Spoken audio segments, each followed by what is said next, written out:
ICC महिला टी20 विश्वकप 2024 आरंभ 3 अक्टोबर होबाकु जाउछि। चलित थर महिला टी20 विश्वकप आयोजन प्रथमे बांग्लादेश रे हेबाकु थिला, किंतु विरोध प्रदर्शन जोगु आईसीसी यूएई को दायित्व दिया जायछि। आईसीसी घोषणा करिछि कि विश्वकप टिकेट दाम मात्र 5 दिरहाम बा 114.28 टंका बा 114 टंका 28 पैसा। यूएई रे 18 दिन धरि चलिबाकु थिबा एही टूर्नामेंट को स्मरणीय करबा पई विभिन्न प्रकार प्रयास करा जाउछि।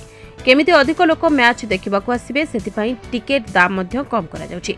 18 वर्ष बयसरू कम पिलांकू स्टाडियम रे मागणा एंट्री करबाकू सुजोग दिया जायछि।